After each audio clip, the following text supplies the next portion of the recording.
There are cars honking in downtown San Antonio right now after your San Antonio Spurs defeated the Portland Trailblazers in 5. That's right, gentlemen sweep.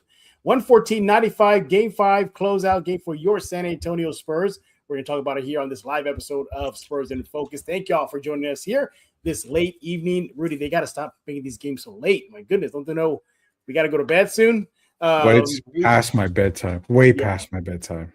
On that note, we're probably going to keep this nice and tight here. Again, thank y'all for joining us here at Spurs in Focus. We appreciate it. As always, subscribe over at YouTube, iTunes, Pocket Cast, Amazon Podcasts, YouTube Music. The list goes on. And don't forget about the Substack, Spurs in Focus Substack, completely free. Sign up right now. That guy you see on your screen, he is Mr. Rudy Campos with the Sports Answer. Follow him on X at The Sports Answer. Follow me on X at Jeff G Spurs Zone. We appreciate it as always. So, yeah, as mentioned, your San Antonio Spurs, they're moving on to the Western Conference semis after beating the Portland Trailblazers in Game 5.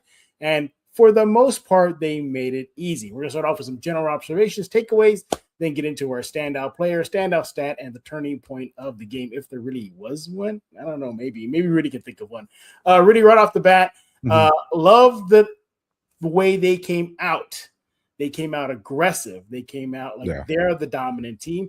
Unlike that we saw in the last 2 games in Portland where they had to rally from deficits. They never were behind the scoreboard. I believe this was a wire-to-wire win for the San Antonio Spurs. So I like that, Rudy. I like the fact they were the aggressive, wire-to-wire win, no deficit to climb out of. Yeah, I mean, for the first 3 quarters, they were ahead. The only quarter they did end up losing was the fourth quarter, obviously, but they only lost it 30-28 when total combined points there. But yeah, they came out strong. They came out focused. They came out determined to put Portland away. And that shows you the type of team that they have in San Antonio. I mean, defense was a huge thing right there. A guy like Julian Champagny, who we really hadn't heard a whole lot from in the series, just kind of blew up and lit a huge spark for San Antonio. Once they got the lead, they held on to it. There were a couple of nail-biter moments there, especially in that fourth quarter. But nonetheless, you know, the whole inexperience thing that a lot of people talk about, put it to rest, man. This team, they're built to go very far in this playoffs. Absolutely. Now, another takeaway that I had from Game 5 is that they got contributions from a lot of people. They got some from De'Aaron Fox. More on him in a bit. You mentioned Julian Champagny. Glad to see him step up. Dylan Harper rebounded from a so-so Game 4, 17 points off the bench. Devin Vassell double figures. Steph Castle double figures. The Spurs had 1, 2, 3, 4, 5, 6 players in double figures on the offensive end, and defensively, my goodness, the Spurs, or should I say Victor Wembanyama, was just a menace for the team across the other side of the court. The Portland Trailblazers blocking everything in sight. Had a ho-hum game for his standards, double-double, 17 points and 11 rebounds. Nevertheless, his presence was felt, and I liked what I saw, that especially on the defensive end. Rudy, again, you know, what more can you say about him? It feels like everybody said everything about Wemby that you can think of at this point. You know, he's just amazing, amazing player. 14 defensive rebounds. His shot, 5 or 7, didn't take too many shots, but he was still a plus 20 for the Spurs. Your thoughts on Victor's play? Yeah, I mean, ever since coming back from the concussion, Victor actually has kind of taken it up a notch, if you think about it. Not so much on the scoring side, but I mean, he's averaging 6.5 blocks in the last 2 games, 13 total blocks in these last 2 games. It's just, I mean, you can't really say more about Victor. Right. Now you're starting to put him in that category of, like a lot of people called him early, you know, the generational category, the face of the league category. There's really not much more this guy can't do. I mean, he's doing everything possible, and it shows. He only had like 17 points, Jeff, but I mean, it was more of him being on the court, especially on the defensive side, getting rebounds. I mean, just being out there made this team get off to a fast start. They played tremendous. The thing now that we've got to wait for is he going to win MVP? That's the biggest question. But the good thing about it is we wait for that Nuggets Minnesota Timberwolves game series, because I think it goes 7 games, which means a lot of rest for guys like Victor, Steph Castle. Remember, they logged 30 plus minutes a game every single game. So Great job getting it done in game 5. Great job by Victor and the boys. Can't say enough about them. They're going to get some much needed rest now. Yeah, yeah. And by the way, should we thank Denver right now for extending that game versus Minnesota? So appreciate Oh, that. Denver's going to win the series. I'm telling you right now. You're still on that. You're still on that, huh? Yeah, they're going to win the series. Yeah. Goodness gracious. They're really holding the faith. He wants that prediction to come true that he picked. Well, it puts me in a predicament because I have Denver winning the title. I had them at the beginning of the season. So if they play San Antonio, I'm going to have the entire city of San Antonio looking for me. So, yeah, it's not a very good thing on my side of the world right now. All right. But nevertheless, yeah, still, thankfully that series is being extended where the Spurs get a little bit of rest before that series starts. By the way, the Spurs just announced that tickets to the second round of the Western Conference playoffs are on sale now. You want to go to Ticketmaster, Spurs.com/Ticketmaster. You want to get your tickets in now. I know a lot of Spurs fans were clamoring for any ticket in the first round series, but giving you a heads up right now, everybody, they're available. Go get them. But anyway, going back to the game here, you look at what the Spurs did, and just taking control, taking command. But again, we saw in the second half, particularly the fourth quarter, when we thought this team was on cruise control, and Mitch Johnson himself said it after the game, that they did take their foot off the gas pedal. Does that worry you, Rudy, that a young team like this getting their feet wet in the playoffs, but yet they still allow the Portland Trailblazers to cut into that double-figure lead and make it somewhat of a game late in the game? Immaturity is the word I would look for. I mean, I don't want to use the inexperience. I'm using immaturity because you had a 20-point lead, 20-plus point lead for majority of the game. Then you saw the ball getting turned over. You saw them making careless mistakes, allowing Portland to get back in the game. They went once Denny got that technical foul, they went on a 9-0 run. Portland did to cut the lead to 9. Absolutely. So the thing you got to realize is they were making some careless plays at the end, turnover the basketball. Stephon Castle had 7 turnovers. Plus, I understand Stephon Castle was, up in Denny's, his space and giving him an elbow here and there. A lot of fouls were unnecessary fouls. Now, if he's starting to play like that kind of physicality, he's going to foul out pretty quick against a team like Denver or even OKC, say they meet later on. He's got to play a little bit smarter and use his fouls a little bit better than what he was doing tonight. Nonetheless, I mean, like I said, there was a no-biter moment where you thought, okay, Portland cut it to 9. It's 8 minutes to go in the game. That's a lot of time. A lot of fans, I'm sure, did get really worried around that time. So they got to cut down the turnovers, Jeff. They got to be a lot more mature. But there is one guy that is mature on the team in the fourth quarter, came up clutch again. I still don't see the hate on X for him. I'm still looking for it. But thank God for De'Aaron Fox for being the leader of this group during that time. Yeah. Fox, you see that guy on your screen? He did it again for the Spurs, saving the Spurs in a critical moment again in the fourth period, this time in Game 5. As mentioned, the Spurs had a double-figure lead. It was somewhere close to 20.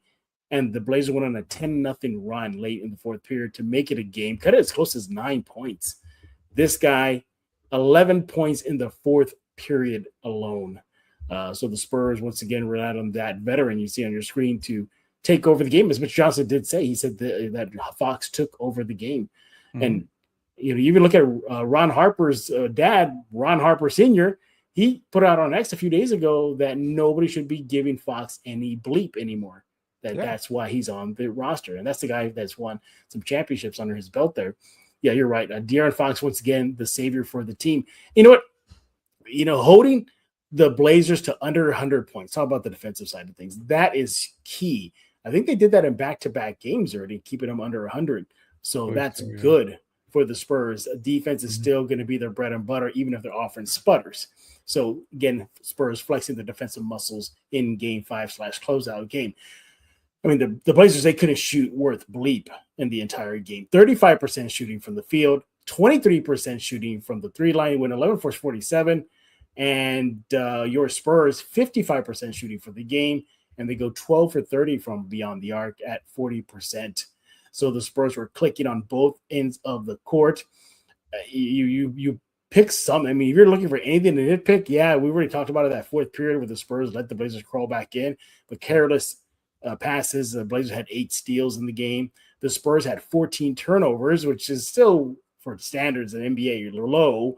But the Blazers, they only had 9 turnovers. So they were definitely taking care of the ball. Overall, Rudy, just a solid win for a good 3.5 quarters. And well, maybe I should say 3.75%. 3.575 the final quarter. Look, I get it. This team is still young, as you mentioned, Rudy. They're going to maybe puff their chest out a bit, pop their collar. But they got to clean that up. Mitch Johnson said after the game that this Spurs team still has stuff to improve upon as they move on. And I think that's one of them. And they're going to put a team away, whether that's now Denver or Minnesota, they're going to have to, Rudy, because if you give any of those 2 teams any life, guess what? They're going to take advantage of it, and they may not be as easy as the Blazers. Your thoughts? Yeah, so I mean, if you look at both teams ahead, either Minnesota or Denver, Denver hasn't really played great against Minnesota until the injury to Anthony Edwards and Dante DiVincenzo. But nonetheless, go back to the regular season, Denver has owned San Antonio. Nikola Jokic is averaging 40 points a game against Wemby. So, I mean, that's going to be a tough out as is. Minnesota coming in. Rudy Gobert is playing extremely good defense against Jokic right now.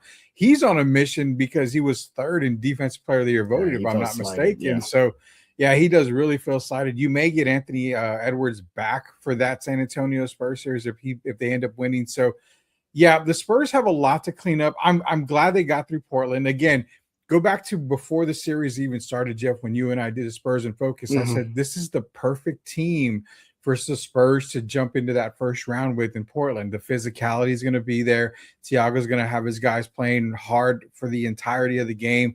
Majority of the games, the Blazers actually, I mean, we're going to call spade a spade. The Blazers should probably be up 3-2 right now in this series. But, this is the perfect team for the Spurs to actually play in their first round. They were able to play defensive. They were able to play superb defense against Portland. They were able to bounce back in 2 games where they were down double digits. It's a really, really big confidence booster for this team going into the next round. But again, I love that Mitch says they've got to clean up a lot of stuff because it doesn't get any easier. The regular season was easy. The first round was it was easy, but not extremely easy. The second round, it gets very difficult because that's where every little thing you do wrong gets magnified.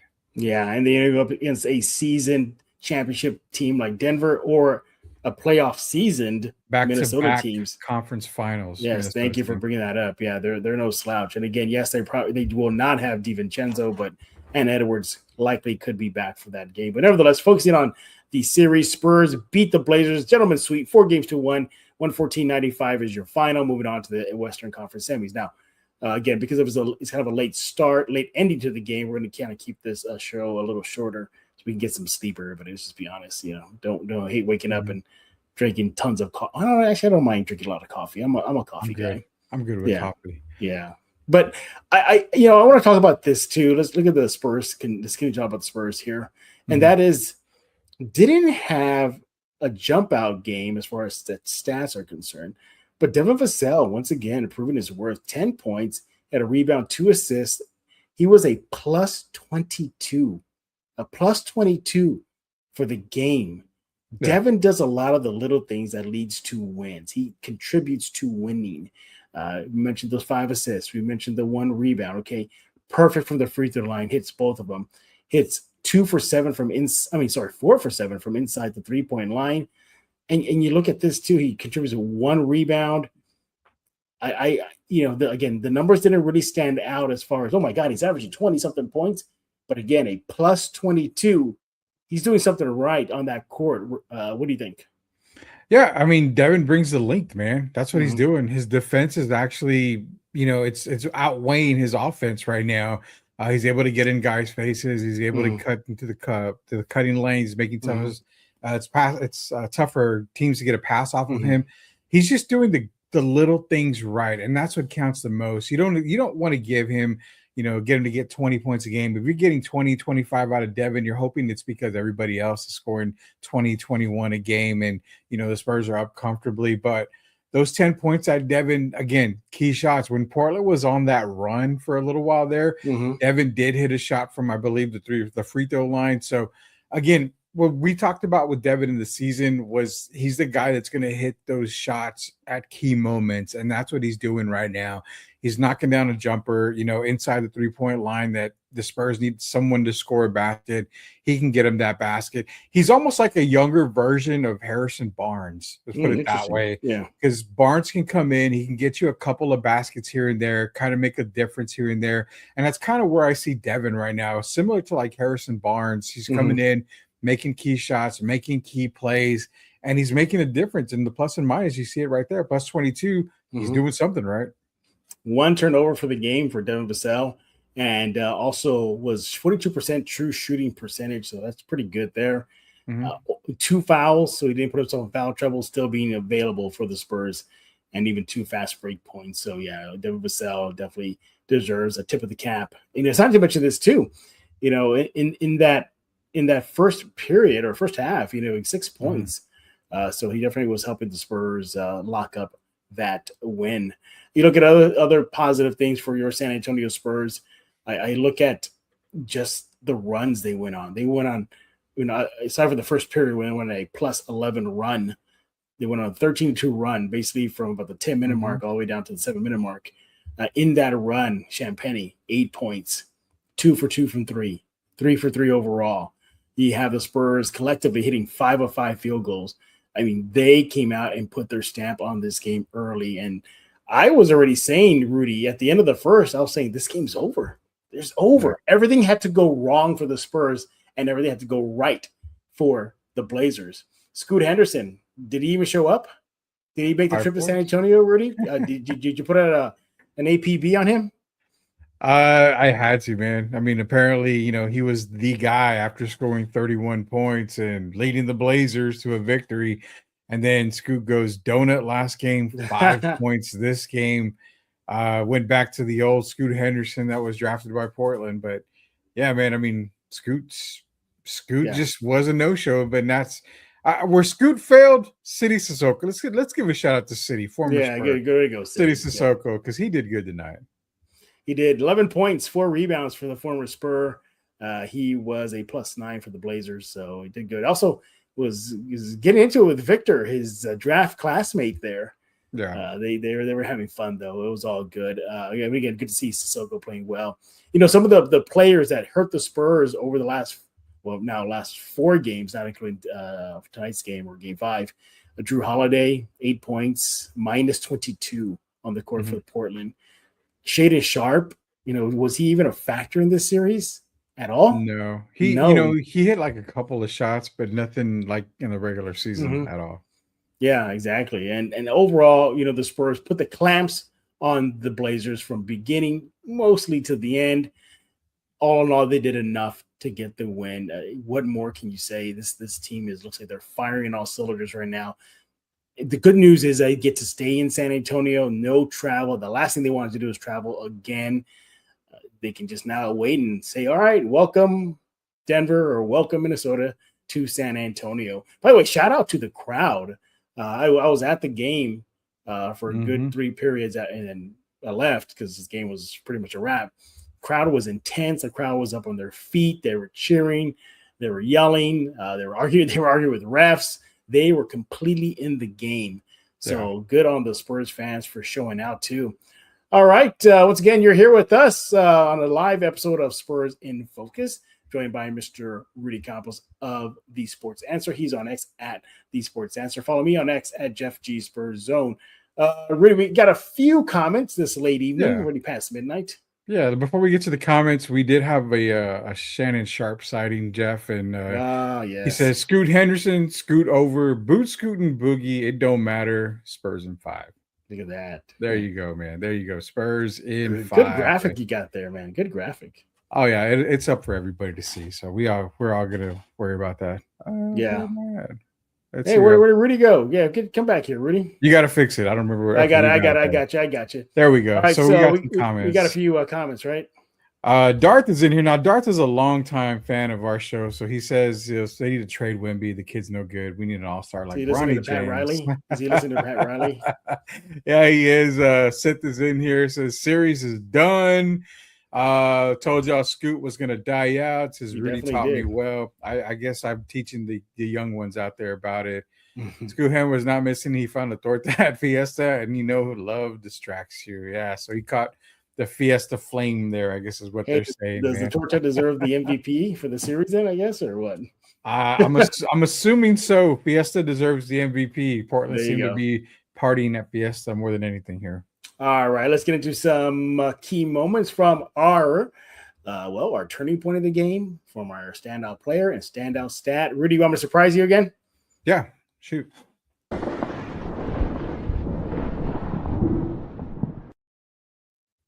Rudy, your standout stat from Game 5 Spurs Blazers. Standout stat. I'm gonna go with the blocks, 8-2. Ooh, good pick. Good pick. Victor had 6 of those blocks, but if I'm not mistaken, Dylan Harper, I think, had a block as well in there. But either way, Did you see that one that Devin Vassell got? Yeah, On Clinton, I was like, nasty. Yeah, that was a nasty one. That's the reason why I picked 8-2 was because if we go back, the one game that Portland won, they ended up out blocking the Spurs in that game. They had more blocks than them. Since then, San Antonio's been controlling the blocks, and I think that's what it was. It shows the defensive prowess by San Antonio. 8-2 for the Spurs on the block. The other thing was the 40% shooting from beyond the arc. You love to see it, especially around playoff time. Why? Because you're going to need a game or two as you keep going into each round where you're going to have to knock down the 3 ball. So shooting 40% was a big one for me, but the biggest one had to be the blocks, 8-2. Yeah, good. And again, the Spurs just put the clamps on the Blazers defensively. For me, Rudy, I'm going to go with, let's see what I got here. What can I pick here from? I'm going to go with this one. I'm going to go with what the Spurs did to close out the game. Now, again, the game was seemingly in hand until the Blazers went on a big run, 10-0 run to cut that Spurs double-figure lead down to single digits. It looked like, oh, great, here we go. Overtime or something. But the Spurs, from about the 5-minute mark to the end of the game, they put away the Blazers. They go on a 17-7 run. That's my standout stat right there. The score was 97-88. Yeah, I got that close, everybody. But the Spurs ultimately win 114-95. In that run, it was, again, De'Aaron Fox, 9 points in that run. Danny Advia, he was a non-factor in that run. 2 out of 5 from the field goal. Well, the Blazers missed all 7 field goals. So you got the offense humming, you got De'Aaron Fox humming, and the Spurs are putting the clamps on them defensively. They go 0 for 5, the Blazers, from the three-point line. So that's my standout stat. I love how the Spurs closed out the Blazers with a good run to put away the team and send them to Cancun. So there you go. Have fun, Blazers. Have fun in Cancun. Galveston, yeah. All right, Rudy, we got the next one.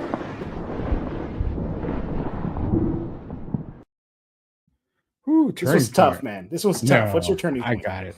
Turning point. 4th quarter, Denny Advia gets fouled by De'Aaron Fox, gets a technical foul. Portland goes on a 9-0 run. That's my turning point because it brought some fear into a Spurs team that already had controlled the entire game. So when they got it under double digits, I think that's when the Spurs had to lock in. Mitch called a key timeout. Keldon Johnson yelling at the guys, we need to pick it up. We need to get going.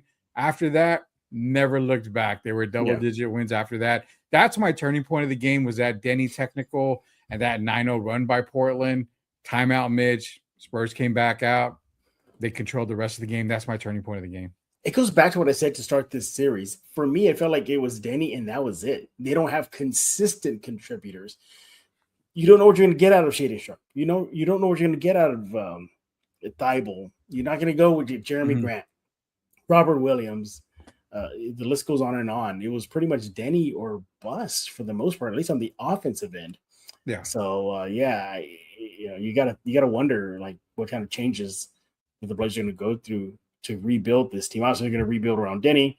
Do they keep Splitter? Do they not? You would think they would after what he's done as interim head coach. But nevertheless, it's a good pick there. For me, my turning point of the game, I'm going to go with the start of the second quarter. I think that's when the Spurs pretty much put the Blazers, away. Yeah. They start the second period on an 18-4 run, plus 14 on the Blazers. It went from 36 to 24. Again, the Blazers still within striking distance to 54 to 28 at the end of that run. Harper, 7 points in that run. Wemby, Keldon had 5 points each. The Blazers 0 for 5 from the three-point line. Again, for me, that was a turning point. At that moment, I knew that that's it. The Blazers are done. They ain't going to come back because, again, everything had to go right for the Blazers, and the Spurs would have had to collapse. That was not going to happen. To me, that was my turning point. They just annihilated that team in that second quarter. All right, let's go with our last category here. We all know who that might be.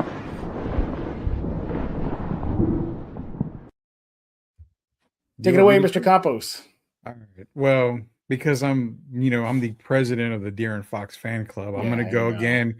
De'Aaron Fox, man. I mean, a big fourth quarter, Mr. Clutch in the fourth quarter, back-to-back games where he's basically put the Blazers away, put the Spurs on his back for a little while there. 21 points tonight, 9 big assists, only 2 turnovers. Had a really, really good game tonight. 3 rebounds still on top of it. Made key shots in the first half, but he was it was just no stopping him in that fourth quarter, man. Shows the maturity, shows that he's the leader of this team, and again shows why he makes $60 million a year, and I don't even come close to that. I make probably $60 a year. So congratulations, De'Aaron Fox. You are my player of the game. And Jeff, I left the easy one for you too, I'm pretty sure. Yeah. It's Kelly Olynyk coming in again in trash time. I'm just kidding, everybody. It was not Kelly Olynyk. I'm going to go with Victor Wembanyama again. The defensive presence that he made himself just felt in that second half, blocking everything in sight. I think he blocked satellites in orbit around the Earth right now. I mean, that's how crazy he went. Again, pedestrian numbers by his standard: 17 points, 14 rebounds. But those are huge 14 rebounds. He made all his free throw shots, 6 for 6 from the charity stripe. He goes 80% shooting from inside the 3 line. He made a 3-point shot. But what I like about this is 1 turnover. That was it. 6 blocks for the game, as mentioned. And yeah, he was a plus 20 for your San Antonio Spurs in that game. All in all, just a great game from Victor. And as he said in the previous game 4, they don't care about stats. That he said their superpower is that they play for one another. And they don't care if it's Wemby with the 40-point monster game or, Devin with a 20-point game. And I think that doesn't get talked about enough on this team, this team, is that it doesn't have to be Victor every freaking night. It doesn't. And I love that. I love that about this team. It could be 7 shots. Thank you. It can even be Keldon Johnson, 6th man of the year. He can be the leading scorer off that. Dylan Harper, a rookie, as we saw during this series. That can happen.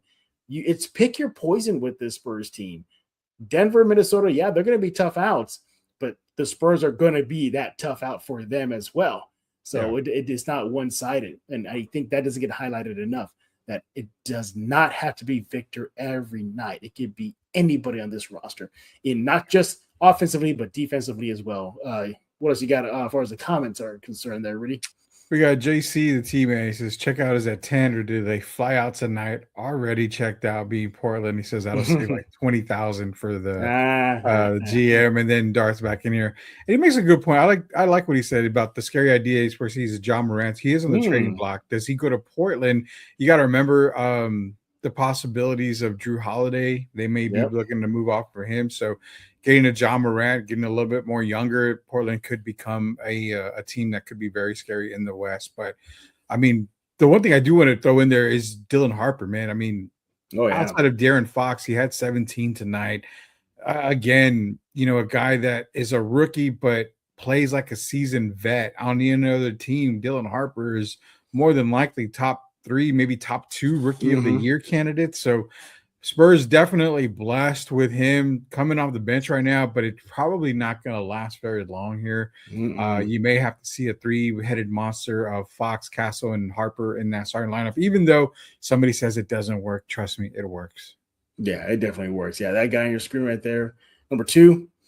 Yeah. By the way, what a way to cleanse the number 2 jersey from Kawhi Leonard. to now Wow, Dan you Harper brought now. him up. Seriously, Jeff? You brought him Hey, up. well, hey, he's shaking out the bad vibes off that number 2 jersey there. By the way, did you see that Jaren Jackson was in the house? I was gonna say Jaren Jackson was number 2. I think Yeah. that is better than Kawhi Leonard, wearing the jersey. Yeah, exactly. By the way, also to shout out Keldon Johnson. He got his Sixth Man of the Year award pregame, and also by his side was Manu Ginobili. So Manu Ginobili did a good thing when everybody was cheering for him because he made his way to the court to present, or at least be there with Keldon. He stepped away in a hurry. He just like pointed to Keldon like, no, this is your moment. He walked away, and he let Keldon like soak it all in. So that was a good thing to see as well. But yeah, Spurs. Hey, they made us look right. Thank you, Spurs. We all called 5 games, Rudy, you and me, and came to fruition. Yeah, 5 games. I mean, I think it's going to be a little bit tougher after this, obviously, but definitely 5 games. Like Shannon Sharp said, Scoot Henderson, scoot over, boot, scoot, and boogie doesn't matter. Doesn't matter. Spurs in 5. Spurs in 5, and that is it. Your Spurs are moving on to the Western Conference semis after beating the Portland Trailblazers in Game 5, 114-95. Yeah, for the most part, it wasn't a contest for the most part. But again, good thing the Spurs took care of business. But we definitely appreciated y'all staying up very late with us because, again, these late starts, man. I can't stand them. I can't stand them. They just, We get a break now. Yeah, we get a break. Yeah. Yes, thankfully. Hey, everybody. Again, we're going to get kind of a short side because it is late. But nevertheless, hey, we thank y'all for coming here with us. Those few people in the comment section. Rudy, thank you for staying up late as well. And by the way, tell everybody what's going on at The Answer. Yeah, so Sports Answer, Friday is going to be a very good show. It's myself, Derek Gervin, the Friday drive for the Sports Answer. Going to be talking Spurs, going to be talking the rest of the NBA playoffs, and our Spurs Cheeseman segment, Jeff. Derek brought it up. I'm going to give everybody a teaser. Derek brought it up. We're going to talk. Derek asked me a question. Is David Robinson better than Tim Duncan? Whoa. Okay. Well, let's hear the argument. That's the valid topic. At least hear the argument. I damn near crapped my pants on air that day when he asked me, because I'm like, you're really throwing me second guessing in there. And lo and behold, there's a video of David during an interview saying that he could beat Tim Duncan one-on-one, that they did play the rookie year. So I'm going to let Derek take the handle on that, and I'm going to stand behind the curtain. Stay out of it, Rudy. Stay out of it. Follow him on X at The Sports Answer. Do that right now. Rudy, thank you again for being my co-host on this live episode / pre-recorded episode of Spurs in Focus. We appreciate it. And everybody else, we thank y'all for making Spurs in Focus your first and only spot for all things San Antonio Spurs. You don't want to go to any other show. You want to come here first. This is your first listen, your first watch every single day you can, and we appreciate it. Again, YouTube, iTunes, Spotify, Amazon Podcasts, Pocket Casts, the list goes on and on. Spurs in Focus Substack is completely free. Yes, 100% free. So go sign up right now, hit subscribe, and you are part of the crew. We'll be back tomorrow as we look back in detail about the series and then look forward to what possibly can be a Spurs Denver or Spurs Minnesota matchup in the West semis. I believe we have James Pleasure with San Antonio Sports Star. He is on deck to discuss that. If y'all know Pledge, he get riled up. So tune in for that one tomorrow. We got several guests to close out this week at Spurs in Focus. Y'all going to love it. So with that, thank y'all for staying up late. So for Mr. Rudy Campos, my name is Jeff Garcia, and now you're in focus with Spurs in Focus.